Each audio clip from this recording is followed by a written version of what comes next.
Bonjour et bienvenue sur ma chaîne. Ici, on parle tricot. Toujours pas de petits points couture, malheureusement, mais c'est toujours un plaisir évidemment de venir échanger avec vous sur le thème du tricot. Je vous invite à vous installer confortablement. L'épisode, c'est maintenant. Alors, on va un petit peu changer les habitudes. Je ne vais pas tout de suite vous parler de ce que je porte. Je vais d'abord vous parler d'un projet terminé qu'on avait j'avais pu vous le montrer. Il était pratiquement terminé. Je pense qu'il restait plus qu'un petit bout de la deuxième manche. Il s'agit de mon pull Brunel de Williette que j'ai tricoté essentiellement en grande partie avec des restes. Donc ici, on est sur un gris taupe. J'ai tenu deux fils ensemble, fluffy et une laine mérino. La laine mérino, c'était de chez Bodylane, baby mérino et de la light, fil light de chez Fildar. Pour le coloris rose fuchsia ici, j'ai utilisé de la drops, la flora et la brochette alpaca silk. Et pour le coloris noir, j'ai utilisé deux fils tenus ensemble également. Il s'agit de la fil light, deux brins de cette même qualité. Au niveau de l'épaisseur de laine, j'ai quand même la sensation d'être un peu plus épais à ce niveau-là, que là, on s'y approche vraiment très fort, et là, on s'y approche un peu très fort aussi, mais on a quand même une toute petite légère différence. Mais voilà le résultat final. Donc on est sur un top-down qui se commence par le haut et se termine par le bas. Un système donc ici de yoke, c'est un yoke où vous allez débuter donc d'abord par vos côtes, ici des côtes demi-torse. Ensuite, d'abord des rangs raccourcis pour creuser et bien venir épouser le dos, donc pour remonter, si vous voulez, l'encolure dans le dos, et donc un système d'augmentation invisible, technique bien indiquée dans le patron. Maintenant, au niveau on aurait tendance à avoir l'habitude d'augmentation tous les hautans de mailles. Ici, vous arrivez à la fin de votre tour, elle vous dit, il vous reste autant de mailles, ben vous tricotez ce qui reste de mailles et on n'ajoute rien. Voilà, pour certaines, ça pourrait un petit peu rebuter, mais voilà, on reste sur un patron qui est relativement compréhensible. La partie jacquard, bien expliquée, les rangs raccourcis de l'arrière sont très bien expliqués aussi, de rang par rang. Personnellement, j'ai pas vraiment rencontré de difficultés en suivant les explications écrites du patron. Jacquard, très très facile. Je le recommande aux débutantes. Il n'y a rien vraiment de compliqué parce que c'est de nouveau également assez détaillé, suffisamment détaillé pour parvenir à ce résultat. Maintenant, attention, moi, ce que je préconise, donc ici, où est-ce que je pourrais vous le montrer? Par exemple, ici. Vous voyez l'aperçu. Je vais vous montrer si on voit bien la différence. Voilà. Vous allez le voir. Je voulais à la base que le noir ressorte plus fort. Et c'est ce qui s'est passé là. Mais je trouvais que c'était vraiment trop fort ressorti. Donc, au lieu de le tenir dans ma main gauche, comme ma couleur dominante, là, je l'ai tenu dans ma main droite et voilà le résultat.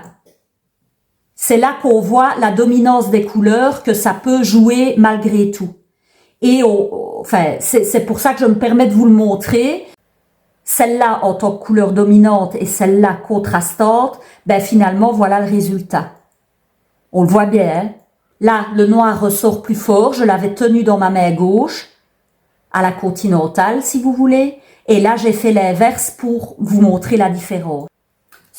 c'est juste ça. Hein. Quand il est porté, vous allez pas mettre votre pif dessus, où il faudrait vraiment venir mettre votre nez dessus pour se rendre compte que j'ai joué un petit peu pour moi voir un petit peu cette fameuse différence quand on tient dans la main gauche ou dans la main droite.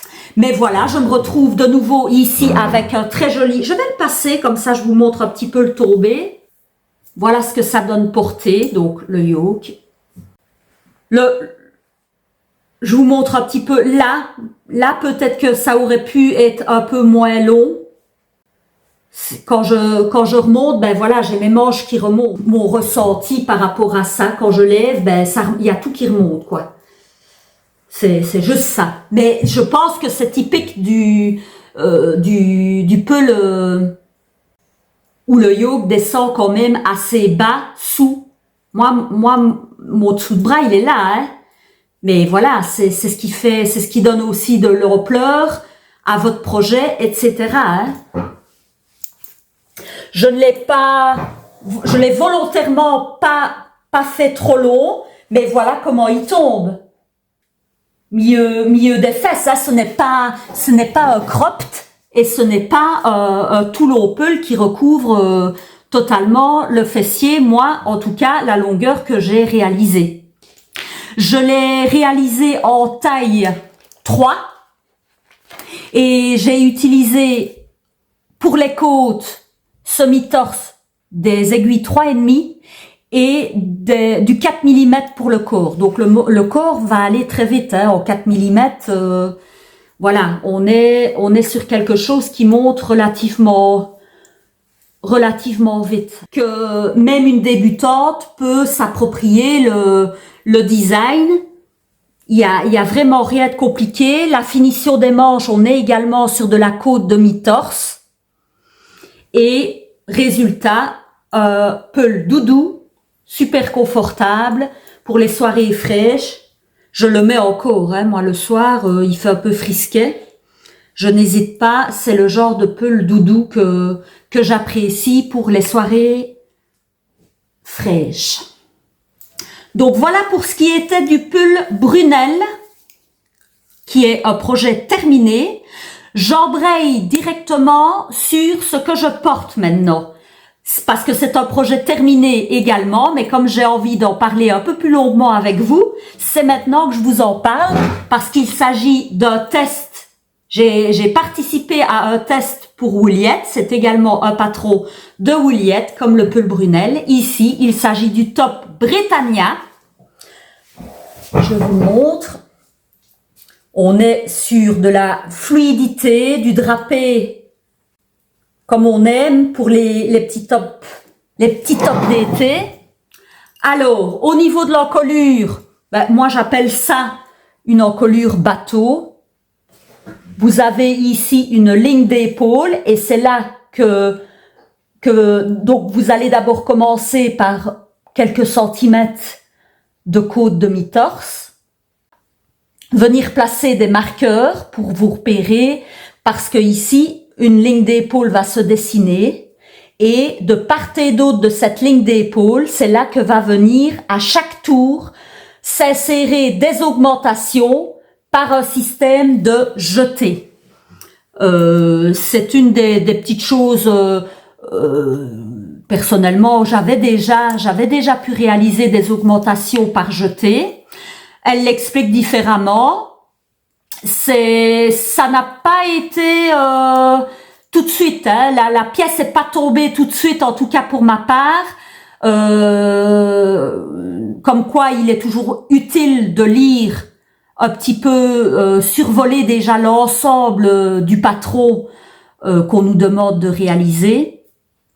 Parce que des fois, enfin même survoler, des fois, le fait de survoler et de ne pas approfondir avant de commencer peut poser certains problèmes à quelques-unes d'entre nous. Alors, je l'ai tricoté donc dans la qualité proposée à cet effet par Wuliette. Il s'agit de la Ornella, oui, sa base, Ornella coloris poétrie.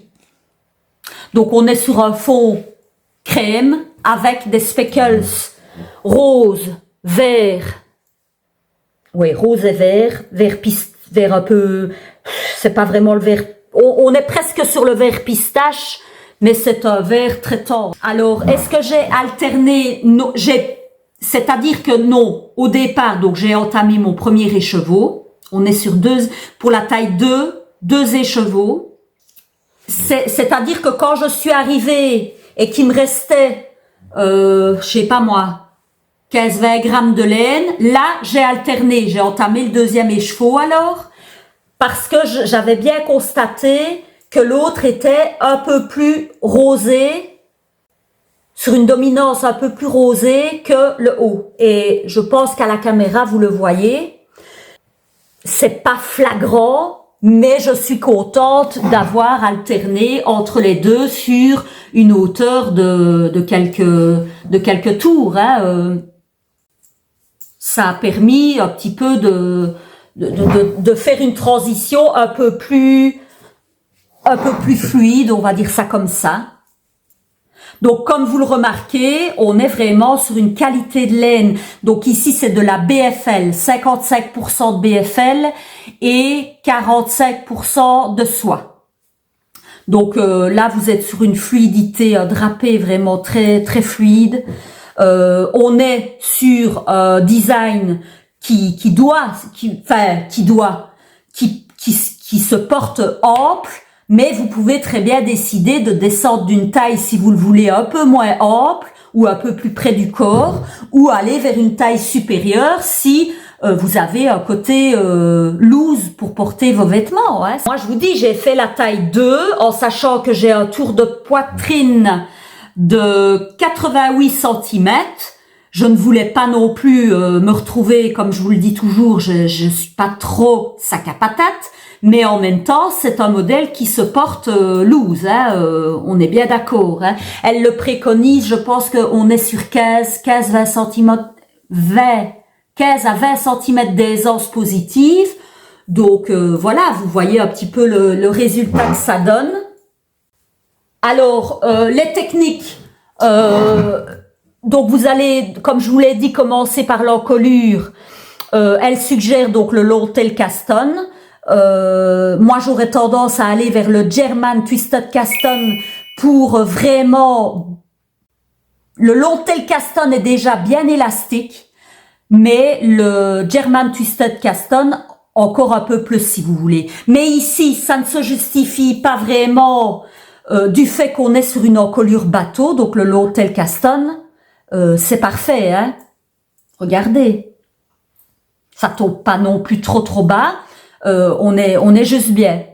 Alors, donc première technique, le long tail caston.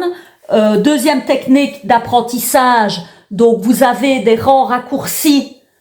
J'ai pas tout de suite capté non plus, et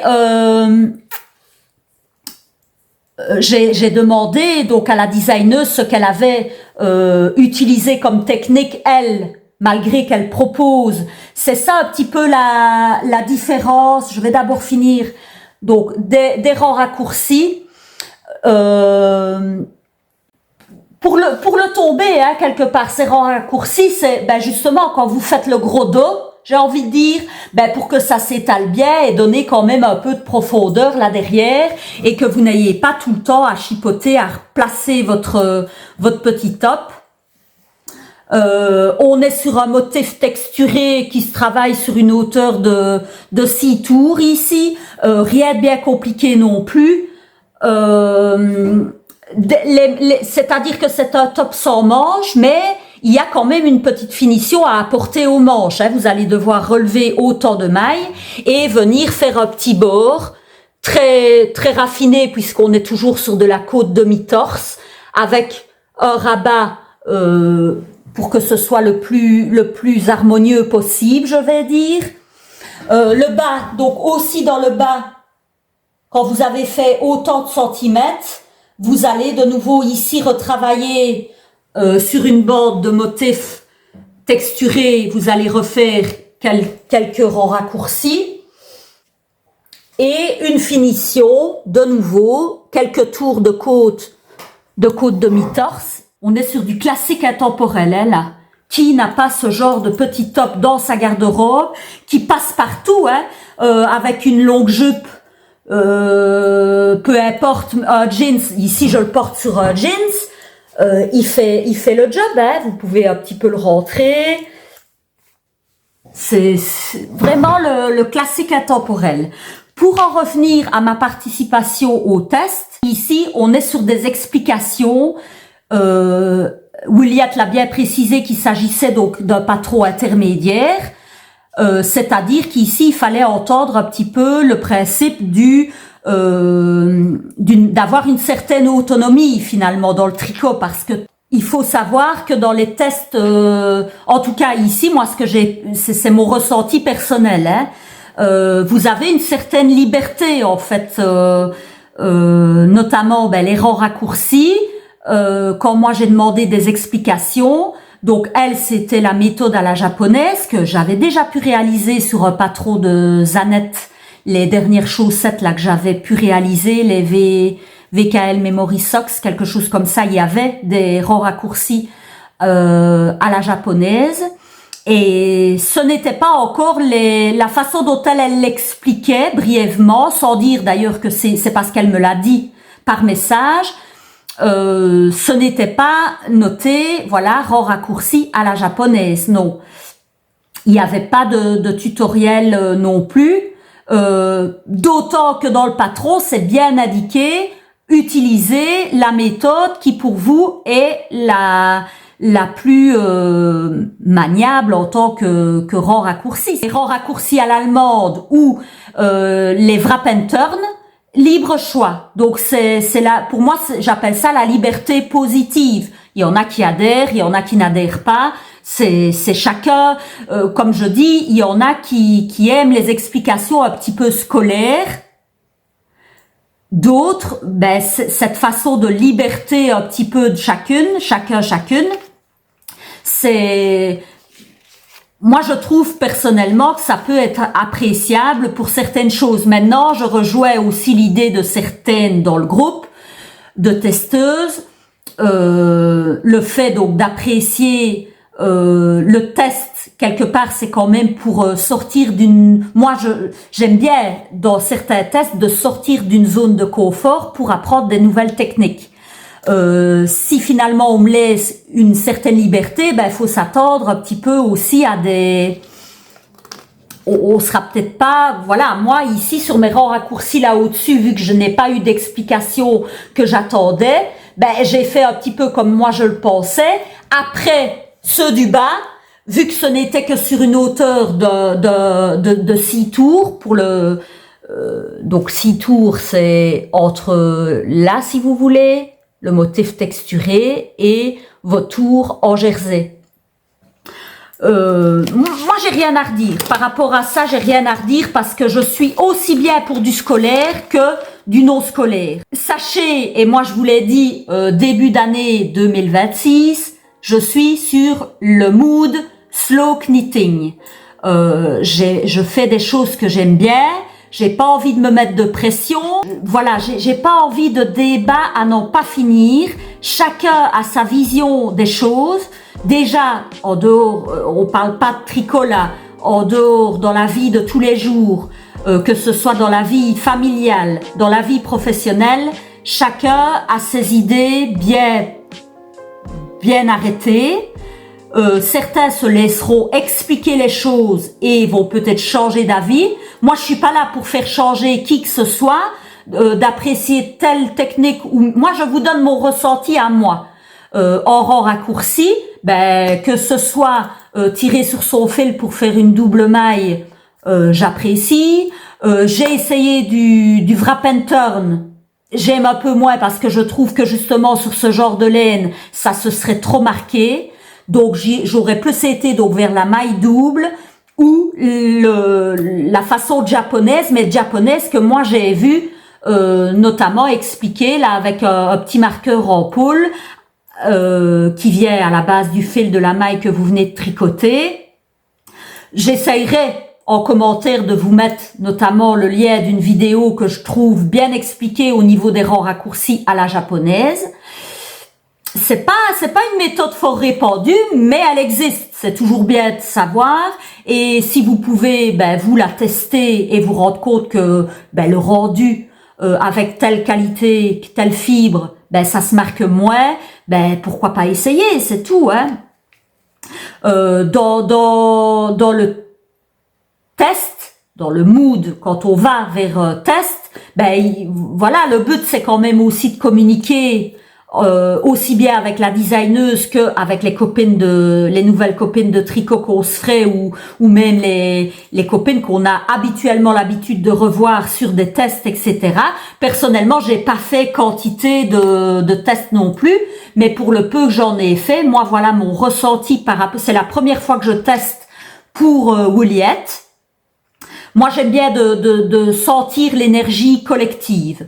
Peut-être aussi se poser la question, si la designeuse met une date de départ, il faut savoir que oui, tout le monde a besoin d'avoir un petit peu de temps de délai pour se procurer le nécessaire en matière de laine, de fibres, etc. à utiliser. Donc, en l'occurrence, moi ici, je commandais chez Wooliette et donc il fallait un certain temps pour recevoir la commande. Et le fait qu'on puisse démarrer tout en même temps, ça donne cet esprit de collectivité qu'on n'a peut-être pas ressenti dès le départ dans le groupe. En tout cas, moi, c'est ce qui m'a un peu frustrée, c'est de voir que pas mal ont commencé avant la date de départ. Maintenant, chacun fait comme il veut. Maintenant, je me dis que commencer un peu tout en même temps, ça peut apporter cette ambiance de collectivité. Et comme je dis, on l'a ressenti quand même malgré tout par après. Quand quelqu'un est en galère, certaines qui avaient déjà presque limite fini leur projet, sont quand même venues à la rescousse pour certaines. Mais voilà, juste penser peut-être à ça, que c'est bien finalement on part ensemble et on arrive ensemble finalement au bout de ce test qui est moi j'ai apprécié malgré tout, même s'il y a eu un petit peu de remous par rapport à certaines choses. Comme je dis, la compréhension des unes n'est pas forcément la compréhension des autres. Certaines vont avoir besoin de visuel, d'autres pas forcément. Maintenant, s'il y a du visuel, bien faire attention. Si la designeuse vous dit c'est simplement la technique ici, pas forcément le process, parce qu'il pourrait y encore y avoir des mauvaises compréhensions en voyant la vidéo. On pense que c'est rapporté au patron qu'on est en train de réaliser, mais pas forcément.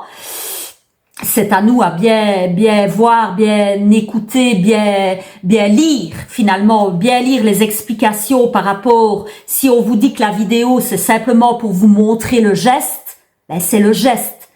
Un jeté à l'endroit et un jeté à l'envers. Voilà. Maintenant, qu'il se fasse, donc c'était par rapport à la ligne ici, votre jeté se faisait de part et d'autre de la ligne et ainsi de suite et ainsi de suite. Je vais pas rentrer plus dans les détails parce que ça reste pas trop payant. On est sur un patron ici, moi le pull Brunel de chez Wooliette, je l'ai même pas payé 8 €. Et oui, il faut pas s'attendre non plus. Voilà,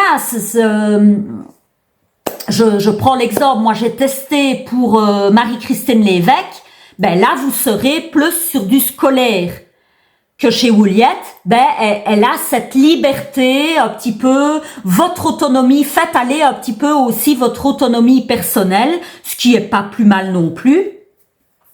Alors, voilà, restons sur l'idée que finalement derrière un patron PDF, il y a une humaine, notre petite Lucia, et de l'autre côté, nous aussi humains qui voulons apprendre des choses, des nouveautés, etc.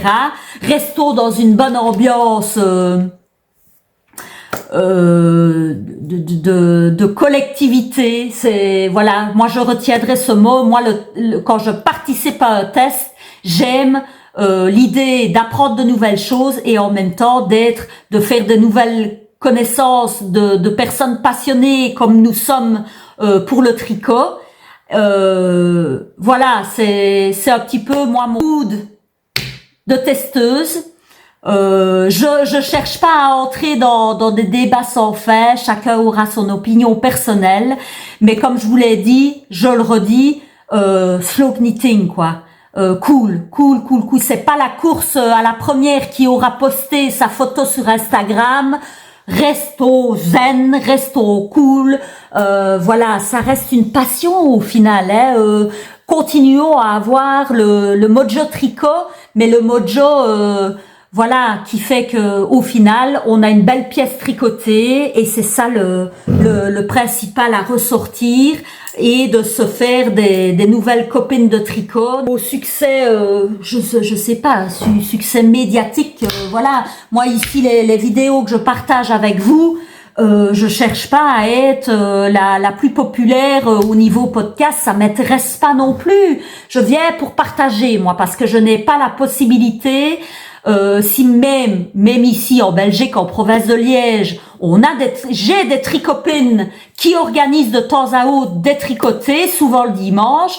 Mais voilà, moi personnellement, je sais pas y aller tous les dimanches que c'est prévu parce que ça tombe des fois dans mon planning que je bosse. Et donc le fait, moi, et j'ai pas de copine à proprement parler qui viendrait toutes les semaines se faire un petit calque avec moi, etc. Non. Donc moi, je vais dire que ça fait partie de mes petites échappées en même temps que de tricoter. Ben j'aime bien aussi de me griller du temps pour venir partager avec vous mes ressentis tricot. Quand j'ai tricoté tel ou tel patron, ben ce que j'ai trouvé de compliqué, pas compliqué, ce que j'ai utilisé comme laine, si c'est pas la même laine que la designeuse, ben le rendu au final, j'ai un joli top d'été. Voilà, ce sera le point final pour en tout cas ce que je portais, donc le top Britannia de chez Wooliette, classique intemporel à retrouver donc sur le Ravelry et site internet où elle vend ses laines, ben peut-être pouvez-vous retrouver, et si vous n'avez pas de compte Ravelry, vous pouvez retrouver certainement ces modèles sur son site wooliette.com. Voilà. Alors, qu'est-ce que j'ai encore sur mes aiguilles actuellement? Je vous en avais parlé. J'avais déjà commencé, je ne sais plus. En fait, voilà où j'en suis dans le gilet pour ma frangine, ma grande sœur. Je vous le montre. Donc, voilà où j'en suis de la première manche. Donc, il s'agit du Tender Leaf Cardi, Masha Ziablikova. Voilà. Et j'ai commencé la deuxième manche. C'est un bottom-up, donc qui se commence du bas vers le haut et on débute par les manches. Voilà où j'en suis. Je pense que quand je vous l'ai montré, j'étais sur la première manche. Et donc voilà. Je pense que là, je suis sur une bonne longueur. Et voilà où j'en suis de la deuxième manche. Il faut que j'attaque le corps, hein, ce serait bien. Donc je vais miser un maximum là-dessus parce que ben, l'anniversaire c'était au mois de mars. Voilà, on en parlera plus amplement. Hein, je suis sur de la laine, une fibre, la Diablo de chez Hobby. Donc les côtes, on était, je pense, sur du 3,5 et le corps. Là, je suis sur du 5 mm, donc on va y aller à fond les boulots. Hein. Ça monte assez vite. Hein. Je vous donnerai plus les points techniques quand je l'aurai terminé. Ce que j'ai utilisé notamment comme montage, etc. pour avoir ce rendu qui reste quand même, quand je le passe, c'est ça que je regarde aussi souvent, on est plus ou moins dans la même taille. Voilà, on est quand même sur, voilà, c'est pas trop serré, mais c'est pas trop déjaugé non plus, hein. Le modèle de la designeuse, sur la photo que je vous avais montrée sur l'épisode précédent, je pense qu'il est encore plus aéré, hein. Il est beaucoup plus aéré. Moi, le fait de travailler avec cette qualité de laine, en fait, c'est un fil fluffy, donc la Diablo que je viens de vous montrer, et une laine fingering, hein, ici. C'est pour ça en fait qu'on est moins, voyez, avec le soleil, on voit bien le bleu électrique, hein, là, il est magnifique.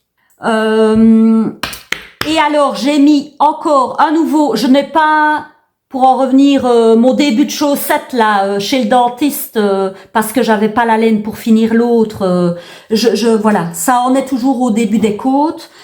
J'ai pas du tout été sur mes chaussettes. Je crois d'ailleurs que je vais certainement défaire ou ça patiente. On verra sur quel. Je n'ai pas encore jeté mon dévolu sur un patron ou l'autre, donc voilà, c'est en suspens pour le moment. J'ai pas envie. En fait, j'ai pas envie de chaussettes pour le moment.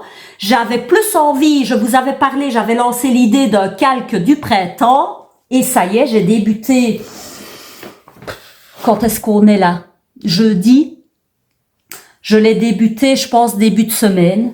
Et voilà, j'ai voulu à fond terminer donc le test pour Wouliette. Et là, voilà où j'en suis dans mon début de calque du printemps sur le thème du Harvest Flower Sweater. Jessie Mid Design. Jessie Mid Design. Je vous avais dit que j'avais complètement craqué sur la version de Charlie Poppet. Et ben voilà, ça y est, j'ai mon combo et j'y vais. Mais ici, je vais devoir redéfaire mes tours de jacquard parce que ça ne me plaît pas. J'ai testé, mais ça ne me plaît pas. Parce que regardez, quand je tire, on voit mon fil. Je vais reprendre, j'ai regardé justement hier soir, au vu de ce que ça donnait, j'ai revisualisé les vidéos de Liz Taylor pour son accompagnement justement au jacquard. Et je vais essayer la technique de Liz Taylor. Et je vous en redirai des nouvelles au fur et à mesure, voilà. Mais voilà le départ, ce que ça allait donner. Donc, je vous remets une petite photo du design. Hein, c'est une grosse fleur qui se répète autant de fois sur le tour. Et donc, je suis donc sur une grosse balle. En fait, j'ai récupéré... Et pourquoi est-ce que je m'y suis mise? Parce que j'avais tellement envie. En fait, j'ai une connaissance... qui malheureusement sa belle-mère est décédée et sa belle-mère tricotait pas mal et elle m'a dit viens un peu voir, il y a quantité de laine à récupérer si ça peut te faire plaisir. Je dis c'est gentil d'avoir pensé à moi et donc j'ai été refaire tout un stock et donc il y avait une grosse pelote ici. Je n'ai pas les étiquettes de tout mais ça je pense qu'on est sur une qualité Ziman, quelque chose comme ça ou chez Wibra. J'ai donc ici le rose. J'ai encore une autre balle, une grosse balle, rose fluo, hein. Il est très fluo, hein, là, à l'écran. Mais voilà ce que ça va donner. Donc ça, je suis en train, là, c'est le début des pétales, si vous voyez la photo que je viens de vous montrer. Le centre de la fleur, je pense, si mes goûts n'ont pas changé d'ici là, ce sera avec celui-ci qui est un peu moins flashy, mais qui a une belle transition quand même, pour ne pas que ce soit non plus... J'aime bien de pimper mes tricots, mais on reste quand même dans une... J'essaie quand même de pas trop me dissiper non plus, malgré tout, dans le pimpage. Un peu de légèreté, j'en ai besoin. Le reste, donc il y a la tige. Là, je suis encore en train d'hésiter, mais j'ai du vert. Je pense réellement faire cette fameuse tige avec le vert dont j'avais fait, si vous vous souvenez, l'année dernière, justement, dans le courant mois de mars, à la fameuse Saint-Patrick où il me fallait un dessus vert. Il me reste du vert que je pensais faire des mancherons, mais qu'au final, je ne sais même pas si je ferai des mancherons, mais qu'à cela ne tienne, c'est une grosse pelote. Je pense que je vais le faire avec le vert, en fait. Si j'ai pas changé d'avis d'ici là. Aurait été mon idée principale, enfin mon idée était un vert un peu kaki, mais là on est vraiment sur un vert, pas vraiment du vert pomme, mais limite vert pomme quoi.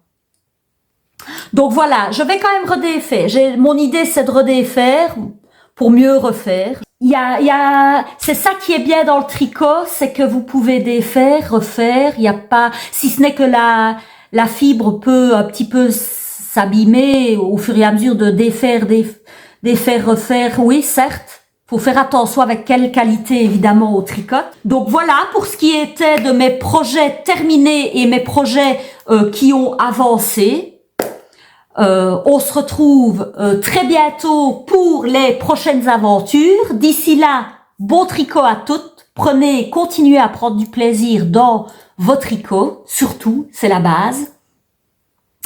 Et donc, dites-moi en commentaire si vous êtes plutôt de la team au niveau des explications quand vous si déjà vous êtes testeuse. Si vous ne l'êtes pas, c'est pas grave. J'aimerais avoir votre avis si vous êtes plutôt sur des explications scolaires ou quand on vous laisse quand même une certaine liberté dans vos techniques de tricot. Ça me ferait plaisir de le savoir. Si ce n'est, si l'épisode vous a plu, vous n'oubliez pas, un petit pouce, ça fait toujours plaisir, comme ça j'ai pas l'impression de parler dans le vide, je me dis que mon contenu en intéresse quand même certaines d'entre vous, d'ailleurs je remercie les fidèles qui reviennent semaine après semaine ou en tout cas mois après mois, et qui me laissent des petits commentaires fort sympathiques, je les remercie, elles se reconnaîtront.